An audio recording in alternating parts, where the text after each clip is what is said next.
Hello, everybody. We are recording. Yes, took a little while. Guys, we are here, very exciting, to follow up with the three people that underwent the wonderful life-centered therapy by Dr. Andy Hahn. Tiffany and Daniel are not here yet, but they will be soon. So I will just let you take the floor. Dr. Andy. Okay. Well, none of us know what we're doing here, so I'll just, but what I want to invite us just to do as a starting place is just to pause and shift and bring our attention from up and out to in and down and just enjoy breathing. And let go of whatever we're holding, because I know a lot of us have been running around. So. Oh, yeah. He knows because I was like, I'm late. So yeah, I've been running like a chicken with its head cut off. Right. So we're going to put your head back on. We'll screw it back on. Got it. Good. And we're going to bring our breath down as far as we can. So it's like we're just really getting ourselves grounded and rooted in what we call the mother and the earth that holds us with a kind of open hand.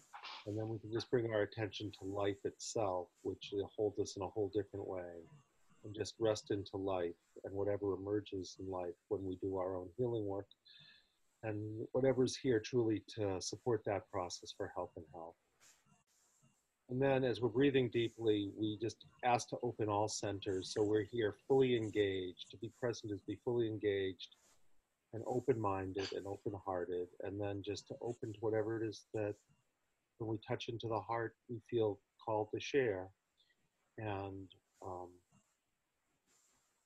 I think this is an opportunity for the people who are here to go more deeply into whatever it is that was up for them and whatever they want to share. And whoever is watching this, you know, you can open also to your own inner knowing, to the wisdom of your body. And if you need to get healing from this, that will be here. If you need to understand something more deeply, that can be here.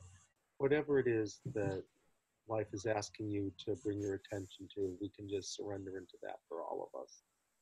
So I know that the stated possibility for today was just to have the people who had done this work, having experienced it either in two cases once or in one case twice, just to have a chance to follow up and to say, you know, what it was like for them and what's happened since, and you know, if it felt like it was of some use, or it felt like, oh my God, what was I doing, or whatever it was. So, you know, the experts are always the people who receive the work, and, you know, because they know the best, and therapists are certainly not the expert, and they know something about, you know, guiding people someplace, but we're not the ones who know if it's useful or not. The only people who know if it's useful are the people who've experienced it, and sometimes they don't even know if it's useful because they have to ask some part of themselves that's even bigger than the one that they're aware of. So that's what I see, and I see it as a chance for, you know, right now for Gavi and Robert to have a chance to share anything about what their experience was, and if they have any reflections or questions, or if they need anything, that we're here in service to life through them because they gave us all a gift. And I know actually several people had said that they worked along with the people here. So you really gave people a gift, because a lot of people said that they were able to do some of their own work while they were witnessing you. So I think there are a lot of people out there who are grateful that you gave them something. So that's my introduction. And I could just muscle test and see where we start.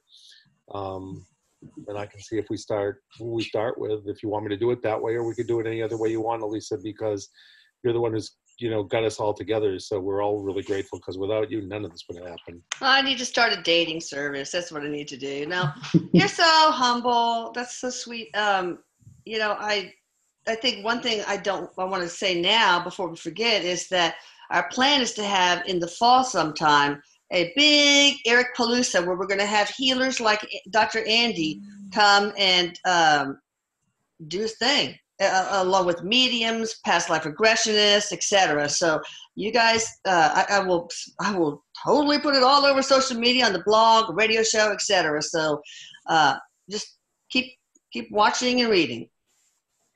Wonderful.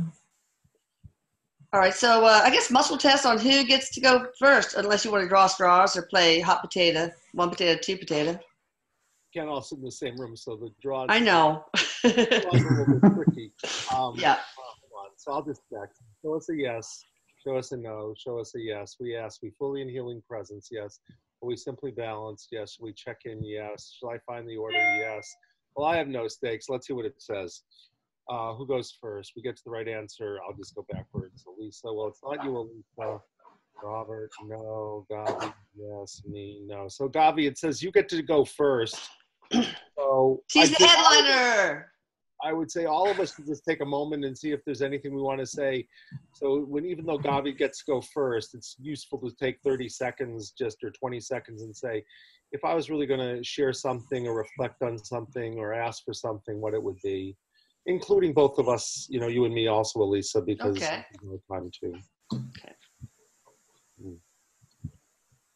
So Gavi, whenever you're ready, you can share anything you want or reflect on the work or where you're at or anything where you need, or you tell us. Okay, wonderful. Can you guys hear me okay? Oh, yes. Okay, perfect. All right, well, everybody, thank you again for enabling this to happen. So lovely.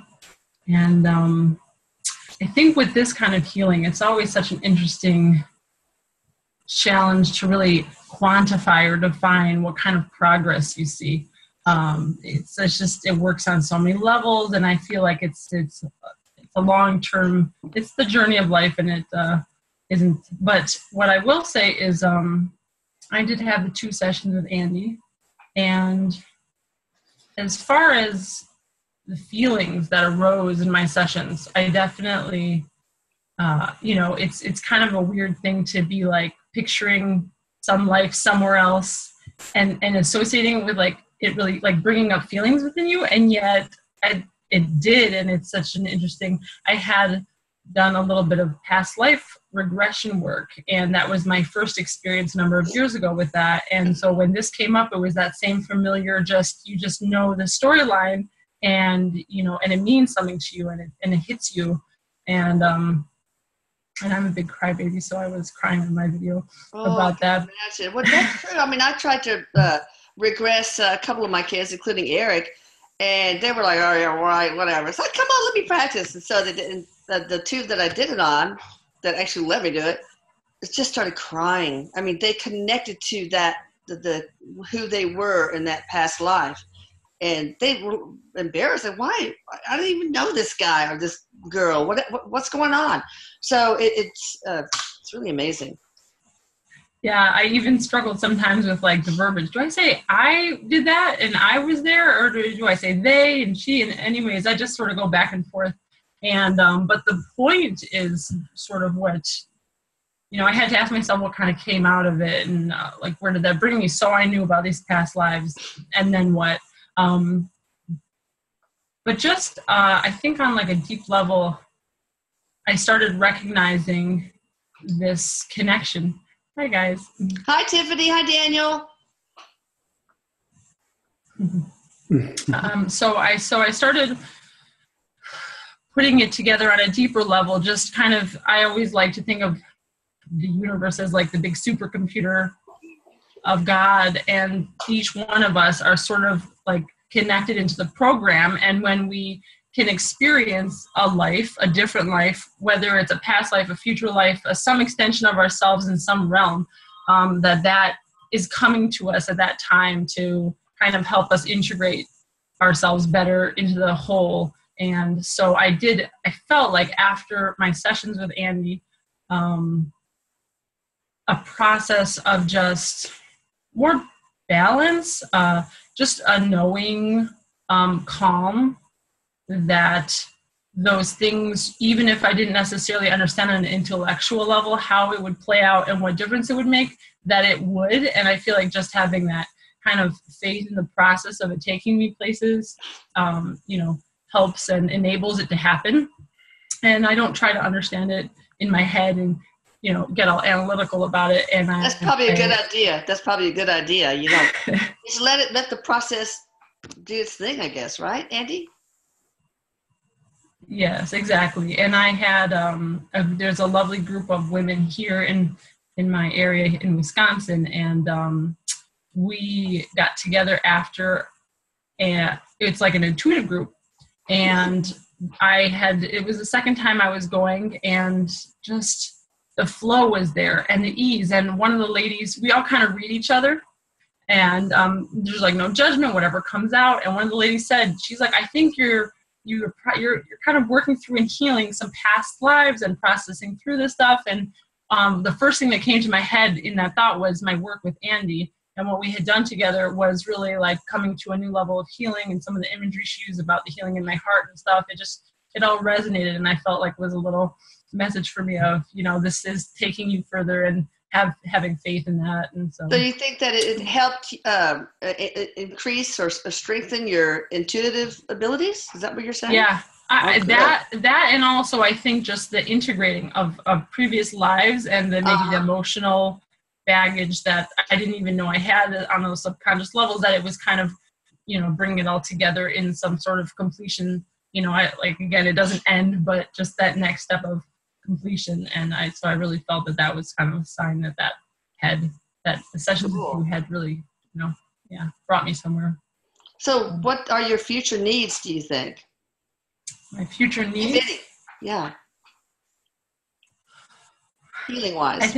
I think a lot of it is just me allowing myself the time. I think I always have these expectations of, well, I'm not here yet, and I'm not here yet, and I thought I'd be here, and I thought I'd be helping myself or more people more, and I keep just telling myself, like, no, look how far you've come, every step of the journey.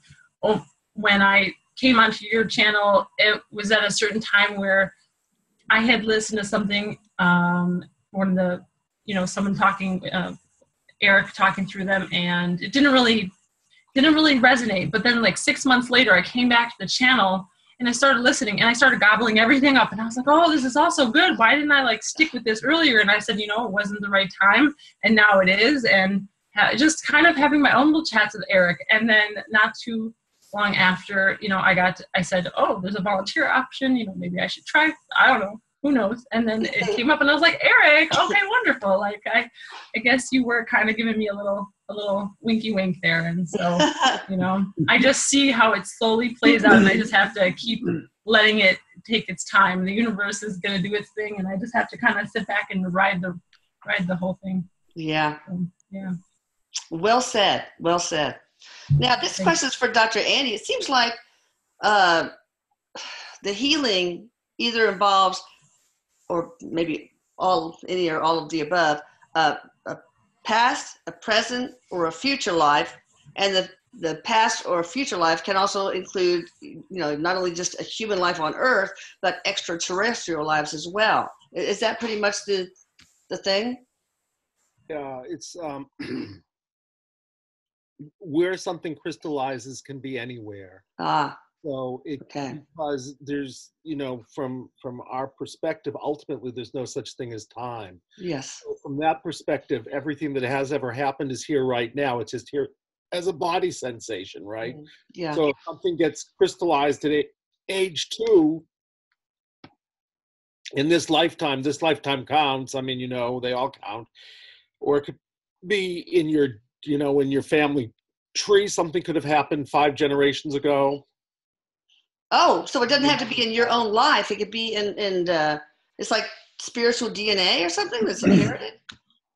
Sure. I think that soul comes down in 2 ways. It comes down through blood, right? If you think about the past, and it comes through energy. And the bloodline we call genealogical. So something could have happened, to one or more of your ancestors 5 generations ago on your mother's side, and it will crystallize and affect the whole field, that field. Wow. Or it could come down, what we call karmically. That was, these guys' stories. None of them were genealogical stories. And then it's coming down through your soul. Your soul line is coming down through the energetic line, not the bloodline. And it affects the whole energetic line. So it affects all your karmic lifetimes.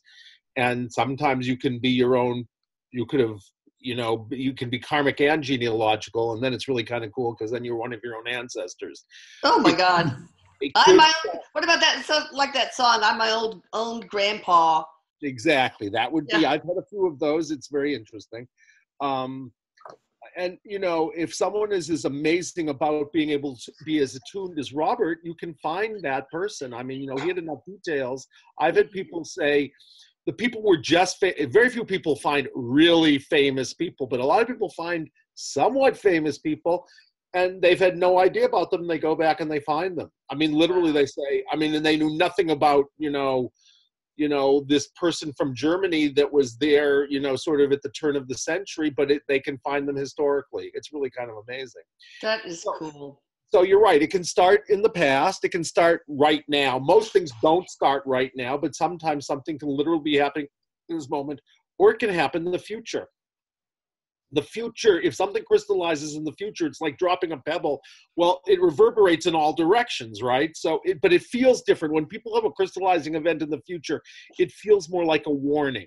And that tends to happen less than the ones that are in the past.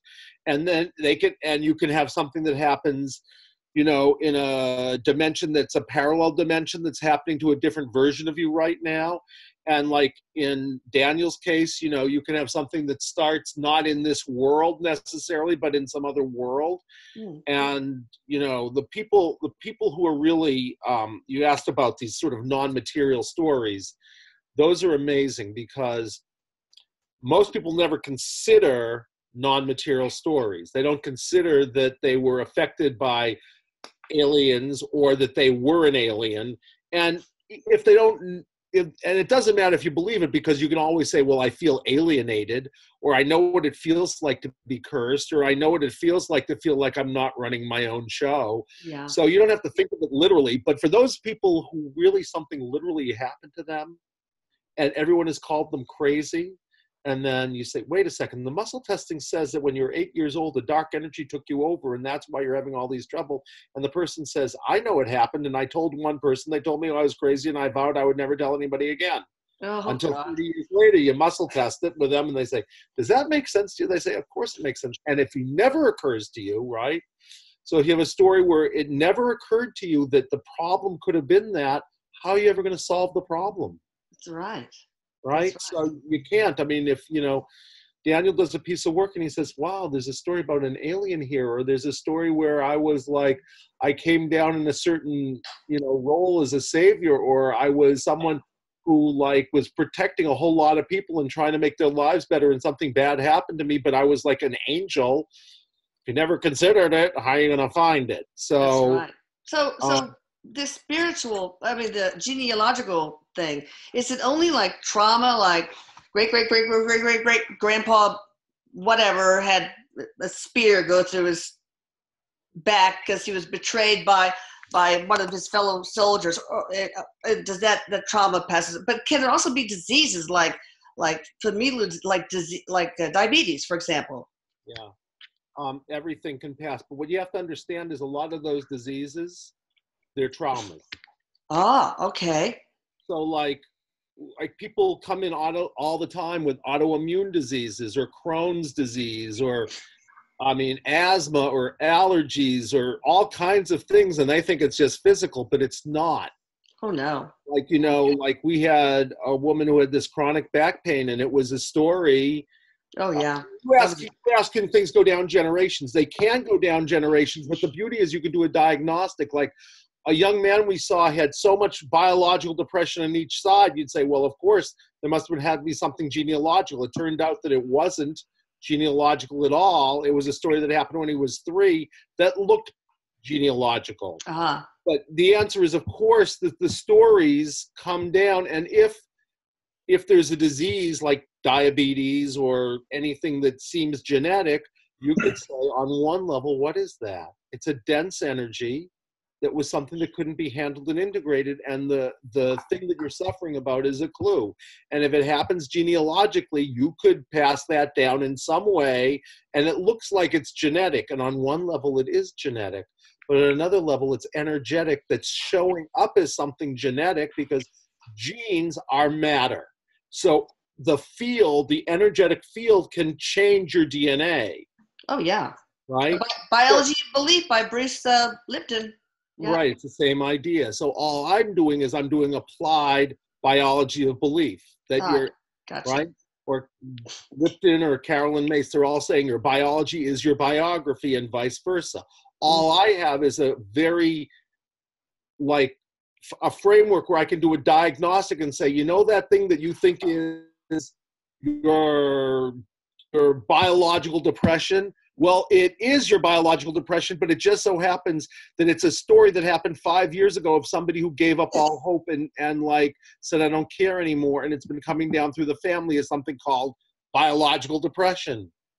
But then when you change the Fascinating. thing 5 generations ago, the depressions for everybody starts to go away. And it's Wow. really good. Like I had this mother, and I worked on something that was like a depression 5 generations ago with her son, and she was highly attuned. She came in after the session and she said, did you do something on my family of origin? Because I felt something lift, and I think I even Whoa. know where it was. And she was right. She got it exactly right. So you can literally feel it changing the whole line.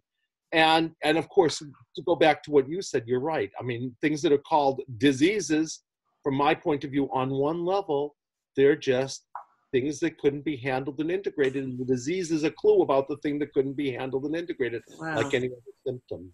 So if you have a session on somebody with diabetes, is it easier for them to control their diabetes? How are they affected? It really depends. It depends on the person. Yeah. What I say to people is, if you do this work long enough, one of two things is going to happen, right? Either your problem will go away, or your relation to it will change to such degree that you won't have any anxiety about it, or you won't need to understand it. Like Gavi said, you know, I don't analyze it, or you won't compare yourself to anybody else, right? So there won't be any judgmentalism about it, at which point you don't really have a problem. You don't suffer. You don't suffer over it. Suffer.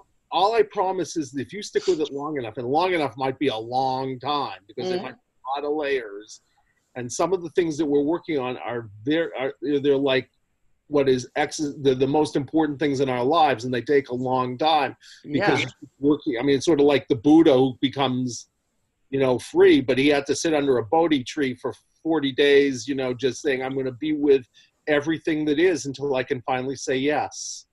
We can finally say yes. If you can say yes to everything, you're going to die, but it's not a problem because you don't think there's any such thing. There's physical death, but it's not really the dying of your soul. So you Yeah. just say, I'm not identified with it, right? Okay. And as soon as you are non-attached and not identified with your body or your thoughts or your feelings or anything, you're a free person, and it's not a big deal. That's what I try to do with people, is get them to a place of saying, like, because Elise, if you came and said, here's my intention, I never want to die, right? Well, Well, that's not me. yeah, I'd be in. So, I mean, like, you know, anyway. Yeah. But I feel complete about what I had to say about that. You want to go on to Robert or something? Sure. Yeah. Okay. Hi, Robert. Hello. Long time no see. I know. You came over yesterday. Hours. Yeah. Well, after my session, Elise had asked me, so how did it, affect you and things like that. And just like Gavi, I couldn't really answer it. It was so like subtle. It was like this very subtle, gentle realization. Is the only way I can put it. But then to try and verbalize what that realization was, it was difficult. I was like, I don't know. It's just like whatever it was that I was worried about or, obsessed over before, it just doesn't matter now. It's like, it's strange. Sometimes we don't have, the human language just doesn't have the vocabulary. Yeah, for me, it was something emotional that I just couldn't, there was no words for it. And I guess, if there are any words to put to it, it would be that, for me, I kept like, at various points in my life, but especially over the last, 5 to 10 years, I kept wondering, what is the source of what's causing me all these things that cause me to hang up and stuff. I mean, I had gone through a lot of, because I felt like for me, everything had a source, a root, like a single point of origin, is the way I looked at it, where everything converged into this one thing, that was what created all these other offshoots. all these other paths and all these other directions. And I wanted to know what that was. I was just like, well, if I figure out what that is, then maybe it'll figure out, it'll like get rid of whatever this like mantle of heaviness is over me. And, and at the same time, there were a lot of experiences I'd had which would have justified why that mantle was there, lots of traumas and things. But what's funny is like that side of me that was, I don't know, maybe it was, just that part of me that was more energetic, or I'm not sure, but there was this part of me that was totally okay with all that stuff. But then there was this other side of me that was like, still like upset about it and all that kind of stuff, which I guess some people might label as PTSD or whatever. And that was one of the things, that was probably the reason why over the last several years I was like looking for what was the source of all that outside of these experiences, And in the session when Andy had brought up some stuff, all of a sudden it was like, oh my God, that was like, I never even thought of that. Awesome. I mean, because I'd always been focused on what was going on in this life. Right, yeah. Because that was the stuff that was right in front of me, And Yeah, I was completely aware of past lives and how they can influence you and stuff. But I don't know. I just had this philosophy of, but it's this life is the one that you're living in and focused on, and your awareness is a human being. So yeah, I think part of this is because you have had so many traumas. Why wouldn't they cause you to feel the way you do? That would make you feel like I don't need to look any further. I've been traumatized in this lifetime so many times that we don't even need to look back or in the future or whatever. But it ended up being that it was from the past, from past life. Well, and that helped create all the other traumas in the current life. Well, no, what I was going to say is that it just seems like that particular life, when he brought it up for me, it suddenly, I don't know, it was like this, it just suddenly like all of a sudden made everything click. And it's like I didn't need to justify all that stuff that went on in this life and everything. It's like, okay, suddenly I knew. And it was when he mentioned the thing about the death wish, right? Well, that is something that I had focused on almost my entire life, ever since my grandmother, when my mother's mom died. Before she died, like I was very close to her. And when she passed away, I remember when I saw her, she was the first person I'd seen who had passed away. She had no light to her, no glow to her. And I was like a little kid, and I was so like, where did she go? Oh my God, where did she go? Because I could still feel her and hear her and stuff, which was strange. And she'd even visited me in dreams. And in fact, in a dream several months after she died, she was younger, and I recognized who she was, even though she didn't look the way I remembered her. And she hugged me and she said, "Death is a sheep in wolf's clothing." Wow. And I knew exactly what that meant. But when I woke up, I felt some peace about her, but I still was wondering, well, where do they go? Anyway, that was kind of what set me on the path of like this death wish kind of thing, at least as far as like when I became, like unconsciously aware of it, if there's such a word. And then when Andy brought that up, it's like all of a sudden everything just rewound back to that one beginning event in this particular lifetime. And then when you mentioned that other lifetime, it's like, oh my God, well now I understand why I would have been inclined to even focus on that in this one, because that other guy with the things he had gone through, which by the way, I was able to find someone that I think is that person. Mm-hmm. Yeah, he lived in Missouri, and he actually got shot in the abdomen and developed peritonitis.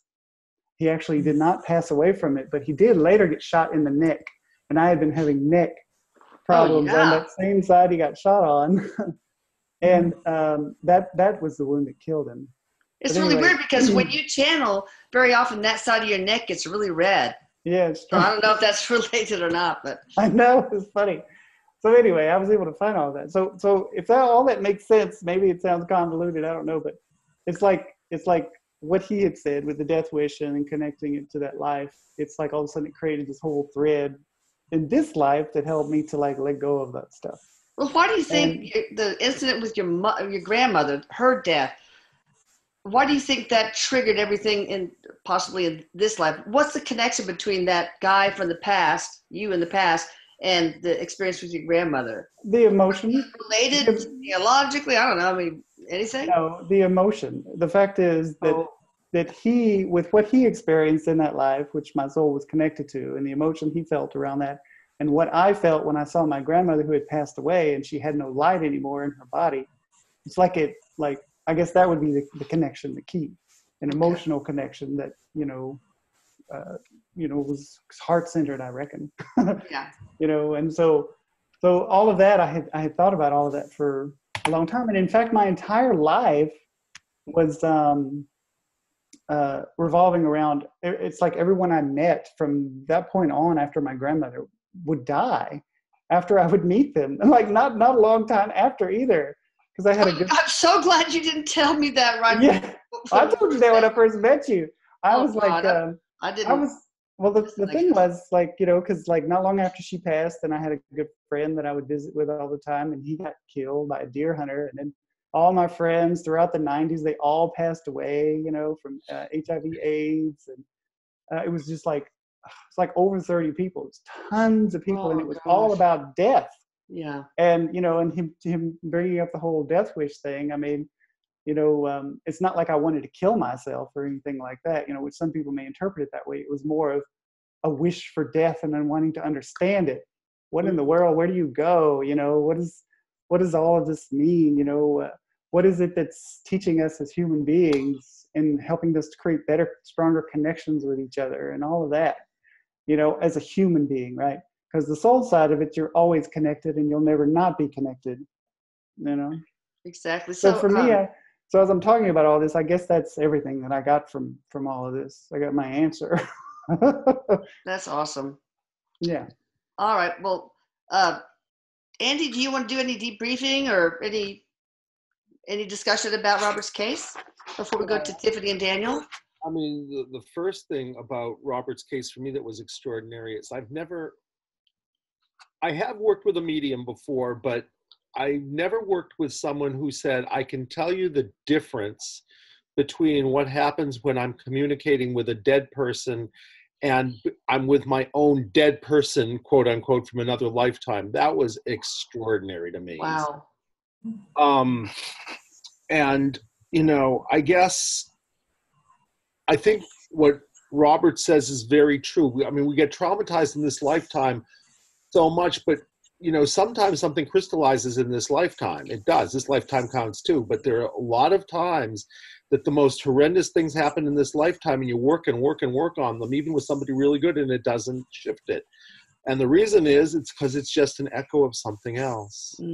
So right. A trauma that happened somewhere else that you're still fixated on because of the experiences you're having in this life. Well, yes. Yeah, you're fixated on it because you keep drawing it to you in order to master it, but of course you don't know that. So it's like it just keeps coming and coming and coming because life is like I like in that level, life is like a classroom, and if you can't handle and integrate something, you will energize to you, right? The law of attraction basically says you will bring to you what you need in order to heal and grow. It just may not be something that you think you needed in order to heal and grow. So and your question about, where did she go after death? And that's a very moving question because I think that some of these things do answer that because, people who go through these things, unless there's something they need to work out in the time in between lives, very few people have things they actually have to work out in this lifetime. A few won't let go because they're so concerned about, like, they have to protect their children or they feel this unfinished business. But then you just have to say to somebody, I'm sorry, you're dead. And you can still you can still be with them Erik, he's with somebody, from afar, you don't have to stay around here like a ghost. Well, but, some people will go right to the light, and some people will go to the time in between lives because they have something they have to work out there in terms of their own karma, the karma of other people. And it's amazing because people who've just never done it, they'll just go there and they'll tell you exactly what it's like. So, can I tell you too something that I didn't mention? It's kind of like this in between space with that whole where do they go? I did get my answer as far as like where do they go? From various loved ones that had passed away and stuff. My friend Keith, who was kind of like an extremely important person in my life, and he passed away, and I had 2 visitations from him. And in the first visitation, he visited with me, and he said, "This is the last time you'll see me." Right. And then in the second visitation, when I went to visit him in a similar place to the first dream, he was not there. I didn't see him anymore, but I could feel him all around me, everywhere, inside the building I was in, outside the building, all of that. And then I heard this other voice that wasn't Keith's voice say, "Now you know where he is. He said you weren't going to see him anymore." And that gave me my answer, is basically, when you die, you don't go any place, you go everywhere. You're in everything, in the ground, in the sky, everything. And I intellectually got what that meant, but my heart didn't really get it as well as I wanted it to until this whole session with Andy. And it's like it closed that whole loop over there. So then I didn't have to focus and be wondering about that.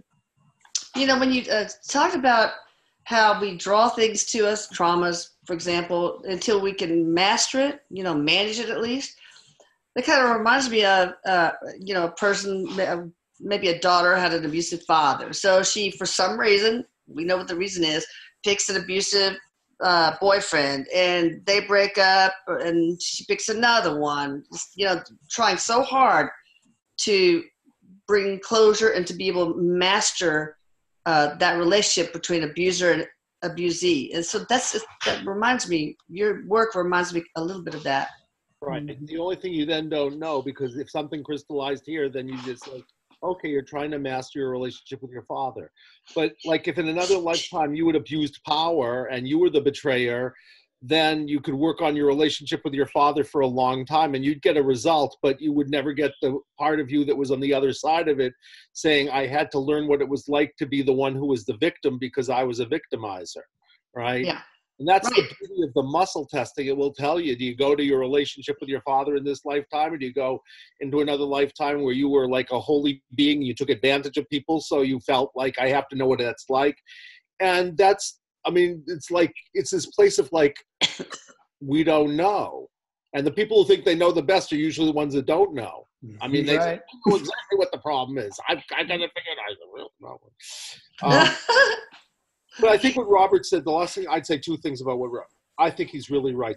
There's a resonance. There's an emotional, affective resonance so that you say, oh my God, what I've been experiencing in this lifetime around, like, the reaction I had to death there totally resonates with what it was like in the other lifetime when I found the story of this man who's being shot. I think I'd have to go back because I think you had said, Robert, that he got shot through the neck and then it went out his abdomen somehow. So I'd want to go back and listen to you because I actually think you found the scene where he got shot through the neck and it went out through the abdomen. But I'm not sure that's true. Now I want to go back and check. Yeah, it was something like he got shot or stabbed in the abdomen, and then like and I think in that particular session I thought that he had passed from that, but this particular person that I had researched and stuff, most of the details jived with what we were talking about, and that particular person, he lived through the abdominal wound. He developed peritonitis, but he lived, and then later got shot in the neck and died. Okay. Well, the interesting thing will be if you feel any difference in your neck and in your stomach. Well, actually, yeah. Ever since then. And it changed my hair color, too. No, I'm kidding. Oh, my God. That's some powerful stuff, Andy. Wow. Forget the bad stomach problems in the neck. If you can change your hair color like that, then that's the proof. It made me go platinum. No, but anyway. No. Yeah, it's funny because the neck issues and stuff, they did get better. And what's funny about it is I came to realize suddenly after that session that, like most of those issues, they're related to just, tight muscles and things like that, for a lot of people my age and stuff. And suddenly it's like it clicked into my head what I needed to do to resolve that. Because before I was so like stressed and tense and everything with all kinds of other stuff and all the other emotional stuff that was going on, that suddenly like that whole area could release. And like I knew what I needed to do to physically resolve that. It was so strange because I was so distracted with so many other things and holding it in like this. Well, it's true. I've had so many people who come to us from chiropractors or physical therapists, and they've tried to do something to change the thing on the physical. But once you take care of the template, it's amazing. Yeah, because the physical, many of the things you hold into the physical, it's because you're not fully engaged in your body, and so you don't have that intuitiveness about your body and what it needs because your resources are being put everywhere else. Well, what about I've got a situation where I've got lower back and neck pain, and the x-ray shows like 3 different vertebrae, couple in the neck and 1 or 2 in the lower back that are just bone on bone. Now, therapy can't help that, right? This is old age. Right. But what I'm talking about is No, I'm asking Dr. Andy. I mean, what would you say to that? Sorry, Robert. I'd say I don't know. I'd say there are a lot of people who have bone on bone that don't have the kind of pain that you're talking about. So maybe you can't necessarily just attribute it to something physical. But the beauty is I can muscle test at least that much and say how much of this is something that's purely like, we'll call it physical.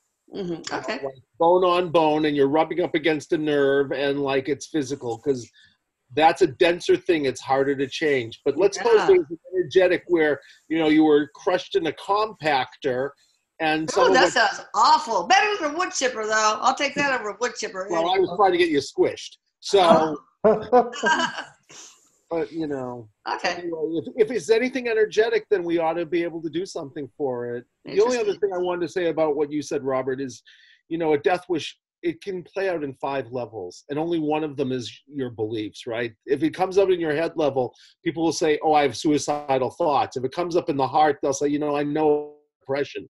But if it comes up in the body, it could be about boundaries or it could be about diseases. Well, you'd never know. If it comes up in relationship, it could be you destroy relationships or you keep getting into car accidents. But you'd say, did it ever occur to you you've been in 15 accidents, that there might be something to that? And you're like, no, they were accidents, right? And it comes up in the spiritual level, at which point it feels like a kind of like existential alienation, or like I don't understand something, or right, and so that was my instance. Yeah, you really taught us a lot. Well, it probably also played out in the physical too, because you said your neck pain's better, so it's right. Right. You want to go ahead and move on to Mr. Daniel? Happening in Daniel. Yeah, let's definitely totally. Hi, Daniel. You get off early from school, yay!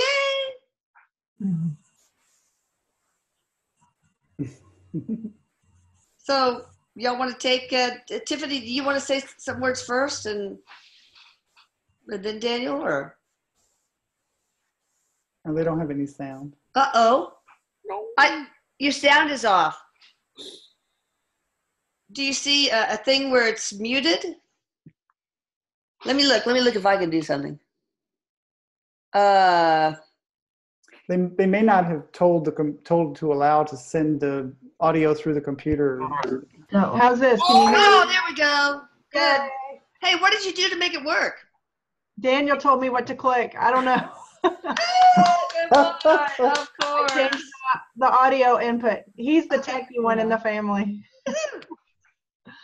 So I really enjoyed watching Daniel at Elisa's house talk to Andy on that first session, because I wasn't sure what to expect. So it was really, really cool to sit back and just watch it unfold and hear the imagery that was coming to his mind, and to hear the conclusions that he came up with himself.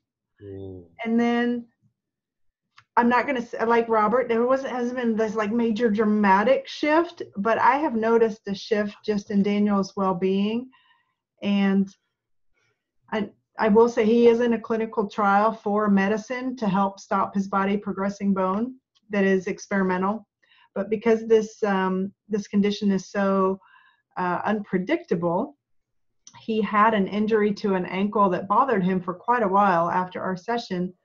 But it's resolved. It's resolved without bone, that was our prayer. That was our prayer, that we could, go through life's normal knocks and injuries or whatever, and still maintain full flexibility. So we had that experience after the session with Andy. And so, part of it might be the physical thing that we're working on, but also the energetic that we're working on. But frankly, I don't really care, because if it's working, it's working. And we'll take all the positive, that's my wish as a mother, that Daniel will have just whatever he wants, which is freedom and flexibility and health, and take it in any direction he can. So I'm just incredibly grateful. So. Well, Daniel, do you feel like you have a different emotional relationship with FOP now than you did? Well, yeah, I kind of look at it a different way after what I said when I did my thing, and how I said that being normal is different and being different is normal, so kind of backwards. Mm. Yeah. That is very cool. Yeah, I feel like more almost proud to have it than like not wanting to have it. Like you're a warrior, kind of, right? Yeah. You're a warrior. Yeah. That's very cool. That's very, Yes. very cool. And you could be a savior if this, what you're doing with the clinical trials, works, and you're volunteering for that could save a lot of people too. So warrior and savior, that is pretty dang good on your resume, dude. And doing this kind of work, being willing to go into, these realms that we're exploring here, I think that's very warrior-like, to be able to be open-minded and kind of look at that. Yes. Yeah. So do you want to share some of your conclusions, or is that something you want to keep on a personal level? Just what you decided about it? Or you don't have to. It's fine. Well, he does. So do you remember what we were talking about after the session with Andy? He's like, that I have not thought that hard all day at school. Like, he was mentally kind of drained just because like, I didn't know it would be like I would have to think so hard or just focus. So I think it's focus so much. So that was a challenge for you. Yeah. But I was really intrigued by some of the imagery that Daniel was coming up with, right? Mm-hmm. And he was saying it was pretty cool because in the moment when Andy would interview him and ask him these questions and to follow the trail, you were saying that's what you were seeing. Mm-hmm. Yeah. Do you remember some of the things that you were seeing? Not exactly. I only remember like the doves and a frog or something. Spider web? Oh yeah, I remember that. Did you derive any conclusions about what these are metaphors for, or how all of this is connected to the FOP?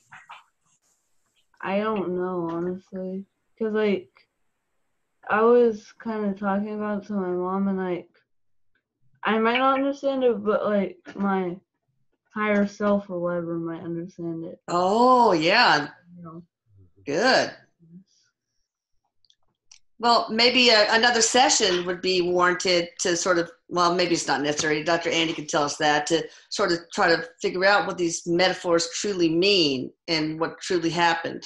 Elisa, I thought you were extraordinary because you had said that if it were your situation, you really tuned into some of those metaphors. And I don't know if you remember what you said to me, but I was saying I couldn't have said this any better than you. You were really like, well, I kind of don't want to tell him because maybe it's important for him to, create those decisions de novo on his own. I don't want to mess things up, Well, you wouldn't, but you could ask him if he wants to hear, and if you remember, I'm getting it won't mess things up. You can okay, good. If he wants to hear it, but that's up to Daniel. Well, I just felt like there was a interplanetary war, and that frog, I think, on the bridge was the diplomat that was trying to do a last-ditch effort to salvage things, but it did not work.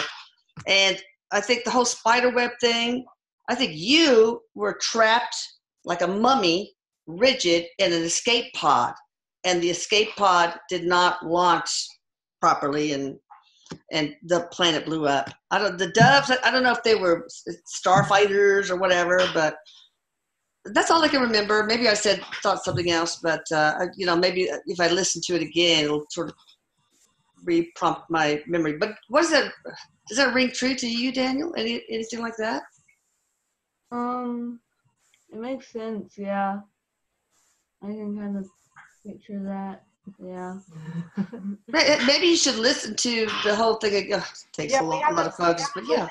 We haven't listened to it again since the original of it. So he had to recuperate from the focusing, but maybe just kind of listen when you feel comfortable and see if any connections click for you, and any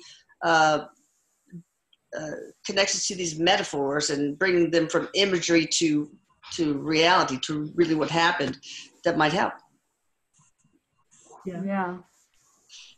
Yeah, he didn't have a big emotional reaction to the images or like draw some big conclusion or analogy from them. But like he said, he felt, I don't really mind because the product is still the same, right? Yeah.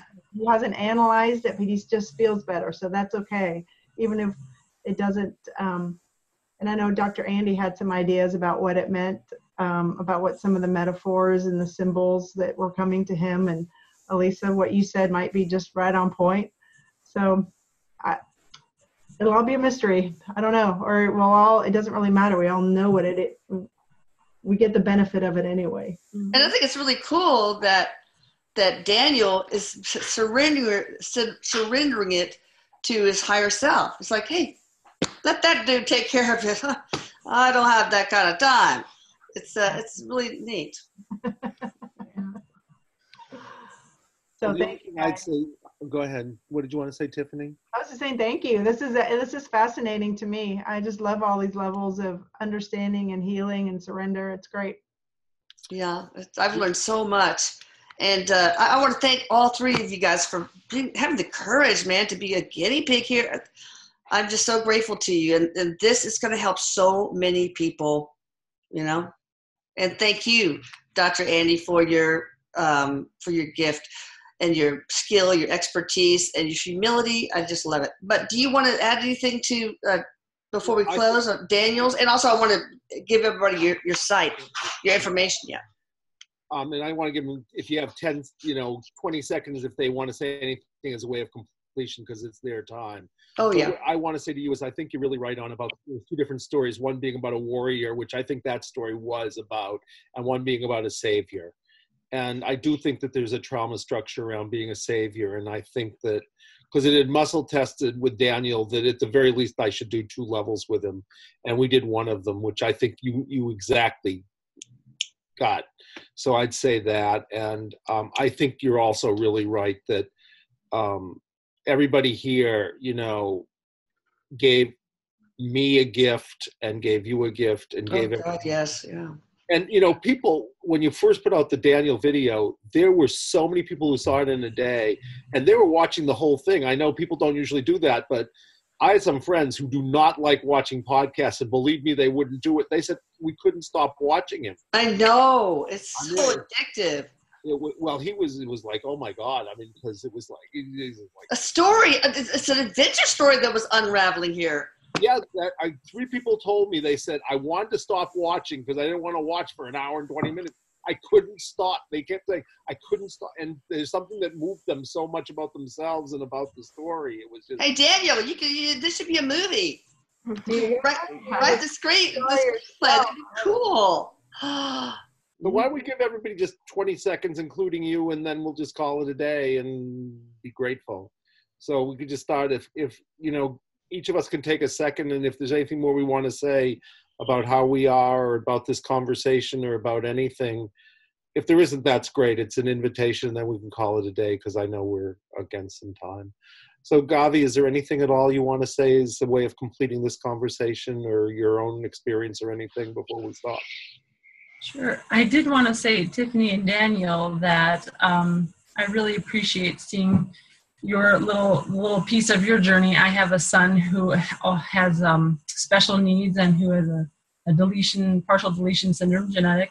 And so seeing Daniel rise to the occasion at such a young age and really have such a positive attitude, and you guys trooping along through it, even though there aren't necessarily, so much is unknown, but it's about going through the journey with that positive attitude. And I really see that emanate from you guys. And I just want to say that it's inspiring to me, and what I know that I'm going to look forward to in the future as well.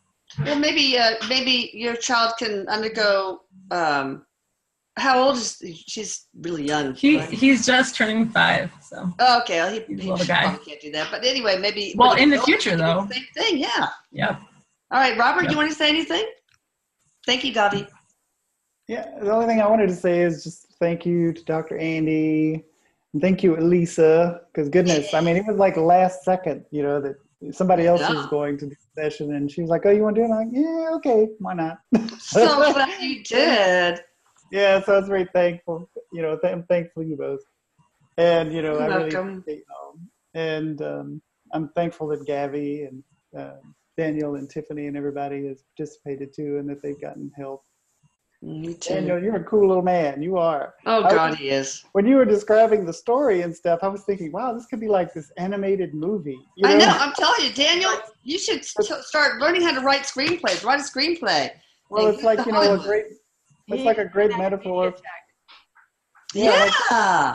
It's just making movies right now at school in his media class. So awesome. Reading it. Well, I mean, good. It's a great metaphor for, and you are a great example, and like a perfect person to be the example of how through great strife and stuff, you can do all these amazing things. And I want to say it like cuss a little bit, like out of excitement and stuff, because like, it's so really cool, But I mean, it's true. I can just see you, and how many people would be inspired by that, because they're, everybody, they go through their own things, and from their perspective, it's like, this great challenge and stuff, and so, when somebody, like yourself can go through and, share that kind of a story and show a different way of struggle and how they actually, they don't necessarily have the ability to do things that other people can, but yet they still thrive. It can put it can put other people's suffering and stuff into perspective, for them, and maybe help them not to obsess as much over things, and, to realize that, not to trivialize people's issues and things, but, there's a saying that says, don't sweat the small stuff, and everything is small stuff, That's right. So, Daniel has a gift that so many people his age and everybody's age don't have. I mean, his tech abilities, etc. So, yeah. Thank you for those kind words, Robert and Gabby. And what do you want to say? Thank you. You're welcome. Thank you. Well, thanks, Elisa, because when Dr. Andy had first approached you about doing this, you said, I'm going to tee up somebody, and you called and he said, do you think Daniel would do it? I was like, I don't know. Will you do it? And he said yes. So I'm grateful that he was willing to kind of step into the unknown. And thank you to Dr. Andy, obviously, for your expertise. And I think this is really cool. If anybody wants to follow Daniel's journey, we have a website. It's daniels-den.com. And I posted that on the blog. Yeah. So we try to post, things that we're going through, but also all the milestones and cool things like this. So I'll post this video on that website when it's ready to go. So thank you, everybody. This has been awesome. I love all this. Thank you, Daniel. I'm so proud of you. I mean, most kids your age would say, no, I'm not going to do this. So good for you, man. I just want to say thank you for y'all being guinea pigs, of course. And also, I'd like, Dr. Andy, you could say a final thing, but I do want you to share your contact information. The only thing I want to say is I never get a chance to do this with the people I work with. So like my heart is feeling like I want to cry. I just feel like so alive with this conversation. So I want to tell you how grateful I am. If people want to get in touch with us, our website is lifecenteredtherapy.com.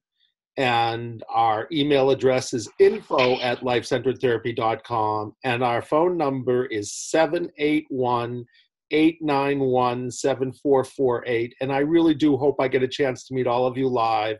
I hope we all get together with Elisa at some point or other.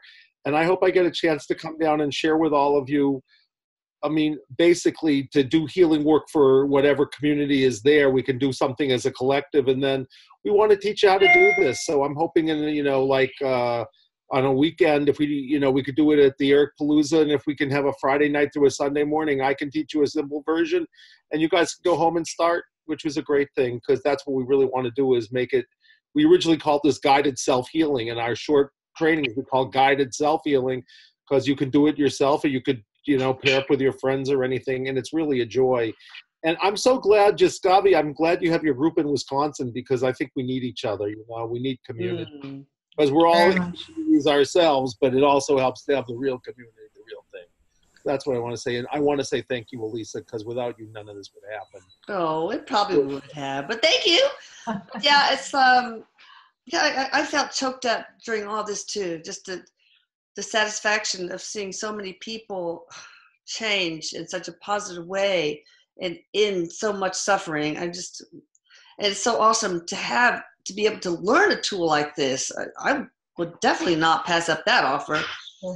So also, I want to tell you guys, we're trying to get a reality TV show going on, and of course, Dr. Han is going to be part of it. But the producer said I need more social media hits, so you guys help me out. Share the post, the YouTubes, tell those people to share, tell those people to tell those people to share. Follow me on Twitter. It's channeling what is it? @channeling Erik. And then Instagram is channeling_Erik with a K. And then, of course, the YouTube channel, you can just search for it by putting channeling Erik in it. And subscribe. Thank you. Thank you, guys. Wonderful. Thank you so much. Bye. Bye. Take a nap, Daniel. Looks like you need one. Bye, Robert. Bye, guys. Bye, Gabby. Bye, Dr. Bye-bye. Thank you. Bye, Tiffers. Bye. Bye, guys. Bye, Danny.